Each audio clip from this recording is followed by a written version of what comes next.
Hey guys! Today I'm super excited to give you my spoiler-free thoughts on Peter Pan and Wendy. This film is streaming now on Disney Plus, which I'm not gonna lie made me a little cautiously optimistic, shall we say, going into this screener. They gave me the film about 5 days before it came out and said, hey, you can't give your full thoughts on this movie until it's already out to the general public. Now that is not normally a good sign, okay? That coupled with the fact that the last few live action remakes weren't exactly my favorites from Disney, and the fact that this is not going to theaters, it's going directly to streaming, made me a little bit nervous, I'm not gonna lie.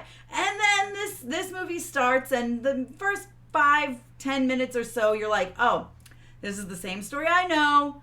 Okay, it doesn't feel like anything new. It feels like we're going through the same motions of this well-known fairy tale. I mean, Peter Pan is a very well-known story.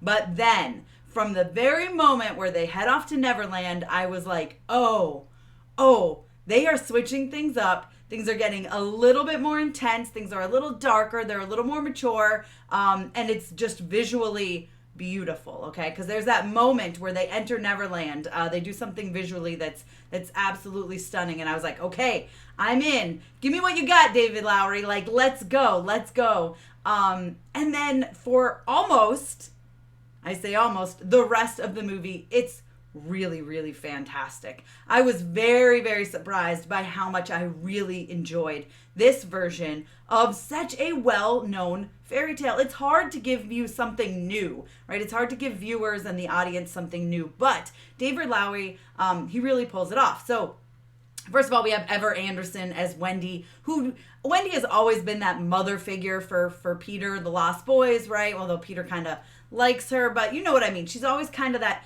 more mature girl who's just the mother figure, and we get more than that from Ever's performance. There's some fantastic moments between her and Tinkerbell, which I really liked how their relationship evolved in this film, and her and Tiger Lily. Also really like how their relationship evolved in this film. And I really, really enjoyed that, and I think Ever was fantastic. She brought something new to this character that we know so well, okay?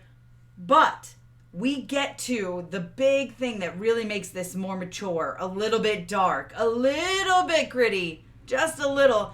We get an evolved relationship between a Peter Pan and Captain Hook. We learn a little bit more about them. I mean, listen, how did they ever meet each other to begin with, right? And we dive into that, and it is so good. It just adds the little bit of layer that you need to make this story mean something so much more. It adds a whole lot of heart. It adds a whole lot of emotion. There are moments, and one in particular, where I actually teared up. I didn't cry, but I did get teary just because of all that background and that lore and that emotion. And it was done so well. Jude Law is fantastic in this. You guys know, that I love me a villain. And Jude Law does something with Captain Hook that makes me love him even more, because he becomes this villain where you're like, there are moments between him and Peter where you're like, I honestly don't know who I want to root for in this moment. And if you can make me want to side with a villain, like, and I think a lot of audience members are going to be like that as well. A lot of viewers are going to be like, wait, who do I root for in this situation? Whose side am I on? And that, again, it adds another layer. It adds more. It adds a depth to this story that we already know so well. So it switches things up. It adds a maturity. Things get intense, right? Things get dark. There's some heavy stuff here. And then let's go to the CGI. Now, I'm going to come back on that thought in a minute. But we go to the CGI, and listen, the effects, here's the problem. It's very clear to me that Disney was like, we have this budget. How are we going to use it? Well, there's some incredible pirate ship fight scenes. Let's dump all of our budget here, or most of it anyway, and have these visually stunning, gorgeous sequences that there's no issues whatsoever, and it's a feast for the eyeballs, you know? And then some of the other stuff, they're like, well, we don't have a lot of budget left, so like, here you go, make this good enough. And that is clear, unfortunately. Some of those moments, most of those moments include flying. Tinkerbell is very like off when she's next to like full-size kids, you know, she's like this big. I loved Tinkerbell in this film, don't get me wrong. I love her costume. I love costume of everybody, to be honest with you. I loved the costume in the sets.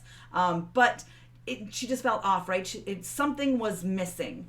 And then when we go back to the flying, there's this moment where Wendy's flying and she's just stops and she's kind of like swaying, which, like, listen, we don't know what humans look like when they fly because humans don't fly. That's not a thing, right? We don't know anything to relate it to. But she looks like they moved her in the harness and then, like, she was swaying a little and they were like, no one will notice. Like, that's kind of what it looks like. It just feels very, very out of place. So there's things like that, right? Where there's, again, absolutely beautiful, visually stunning moments and then moments where you're like, wow, this could have used just a little more work and it would have been better, right? They settled on good enough and it throws it off because so many of the other scenes are absolutely visually stunning. Now, I will say David Lowery, like I said, he threw in what he could here, right? He made this more mature. He gave us a new-ish version of the story we know so well. He had me captivated. He had me intrigued. He had me on the edge of my seat in certain moments, and he had me tearing up.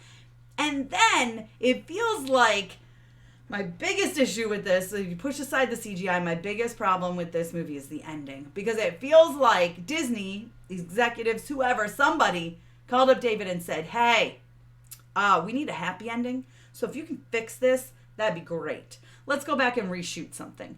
And that is what it feels like. The very final scene, those very few minutes, I feel like completely throw everything that was so good about this movie out the window, right? It just completely retcons it. It just completely ruins it. It just completely undermines it. It makes you feel like, okay, but there were, like, consequences. There was stuff happening, and now you've just thrown that out the window and been like, let's have a happy ending, huh?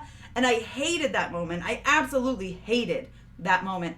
If anything, it should have been an end credit scene, like, something like that, like a little thing at the end, so that it gave us more time to breathe with the consequences, because those moments were so pure and so good. And when you watch the movie, you'll know exactly what I'm talking about. And then to just throw in this final scene was extremely frustrating, especially as someone who was like, I was all in at that moment, right up until then. And then I'm like, that ruins so much of this movie. It takes away so much of what worked about this film. So in the end, I am giving Peter Pan and Wendy a 3.5 out of 5. It probably wouldn't have been a 4, 4.5. I struggled between going back and forth between 3 and 3.5, slept on it. And I'm like, you know what? Like, Jude Law's performance and what David Lowery did do with the majority of the film, it deserves that extra half a point. So it does deserve that 3.5 out of 5. I'm just still very frustrated about how they ended it. I really, you'll know when you see it.